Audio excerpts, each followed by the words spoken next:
So, autism. It's a spectrum. We all know that. There are what we used to call high-functioning, and there are low-functioning people. And we now know that it's a lot more complicated than that. But there are still non-speaking folks. There are hyperlexic folks. There are sensory seekers, those that move recklessly into big sensory experiences. And we have sensory avoiders, people who can't stand loud noises, buzzing lights, tags on clothes, things like that. I'll tell you that after 15 years in the field of autism, working with as many as 50 families a week, that the primary suffering happening to autism families is not the autism itself. It's the community's inability to interact with the family. It's even reflected in the term itself, autism.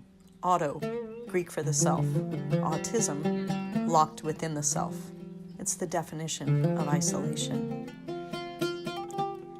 Researchers are hard at work looking for a cure for autism.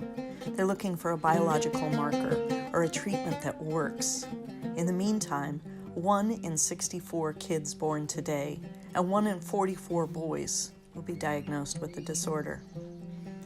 And here's our radical idea, but I'm going to warn you, it's going to make you uncomfortable. When we recognize that a stressed brain is flooded with cortisol, and when that brain chemically is biologically designed to shut down the intellect. Let's say that again because it's pivotal here. When a stressed brain is constantly bombarded with cortisol, the brain chemical that by design shuts down the intellect and puts us in flight or fight mode, the only logical treatment is to de-stress the physical and the human environment. We in North America and also in most parts of Europe have this pathological aversion to indulging a child. It makes us uncomfortable. Our fear is that we could be raising an indulgent, spoiled tyrant that will never have any friends because they're imperious and demanding. And so we demand that our kids toe the line and buck up and get with the program. We reward kids in school and in sports that act the most like responsible adults. We give all the accolades to the kids that are results-driven, that are organized, the ones who talk like Philadelphia lawyers. So now there's this child, and he's saddled with this thing we barely understand that we currently call autism, and he's stressed by sounds, by the challenge of human emotions he can't process. He's struggling with toilet training and tummy aches. His sleep patterns are disrupted. His parents are under constant stress from the schools, from their own families, from differing therapist, educator, and doctor's opinions. The next thing you know, this child's rolling on the ground in the grocery store, banging her head in the floor. And culturally, and even professionally, we tell these parents, don't give in to a tantrum, or we just glare at the seemingly incompetent parent. Panic and anxiety, they chemically cripple the brain. But there's hope. There's a bright spot in all of this. The literal antidote for cortisol is oxytocin. It's the feel-good hormone.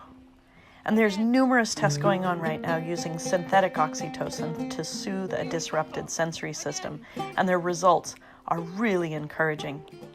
But we have the science that tells us how to optimize our own body's production of oxytocin. Second only to the letdown of breast milk in a nursing mother, oxytocin is produced best not in the brain. Folks, let's note that. Not in the brain, but in the rhythmic swinging motion of the hips. Think about it.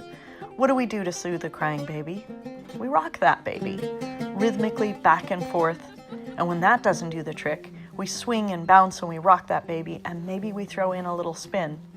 And suddenly, we're dancing. Dancing, walking hand in hand on a beach, swinging arms, swinging on a porch swing on a hot summer night, laughing with our friends on the swing set. These are our fondest memories, the ones that soothe us and calm us, and bubbling up from there, our best ideas come forth. For me professionally, we can put a child on a calm horse, a horse whose heartbeat is about 34 beats per minute, and rock him for hours. In the saddle, conversations occur, singing happens, And here's the important part. The intellect of that disrupted brain is able to operate. And you know what we talk about? We talk about that person's intrinsic interests. I'm a 50-year-old woman who can tell you more about Pokemon, beluga whales, cat breeds, and Minecraft than you might imagine. By leaning into that person's interest, oxytocin takes over and the cortisol response finally dampens. When you take a cortisol-soaked brain out of a negative cycle of panic and anxiety, and when you optimize that body to produce oxytocin, and then you add a dash of sunshine, you take away the man-made sensory assault of fluorescent lights, chemical cleaning smells, and motor vehicle noise. When you take away the human demands for eye contact and the expectations that someone is going to get better, and then you add the finishing touch of an animal that is present, who's fundamentally kind and interested in you, and what you get is not just an amelioration of the most distressing autistic behaviors. What you get is the beauty of that person without the albatross of anxiety hanging around their neck. Working with autism families and with rescued horses constantly shows me that our current notion of therapy lacks one critical point, and that point is dignity. Allowing someone to be their unique, quirky self is my path to wholeness as I stumble and fumble my way through this beautiful life. Movement method, this idea to create a human and physical environment with as few sensory triggers as possible, to create and hold an optimal space for the reduction of panic and anxiety, and then to let the self unfold in as much acceptance and joy as we can muster on a daily basis, sounds like a new age hippie nirvana, but the brain science plays out, and the humanity that we see on a daily basis cannot be denied. Our dangerous idea is for this respect for the physical and psychological need for a disrupted brain to unfold in a space of serenity and an absence of sensory and emotional triggers is anything but an indulgence. It's the only logical, intelligent, and humane path. رحب خديجة وحقق رجايا سيدة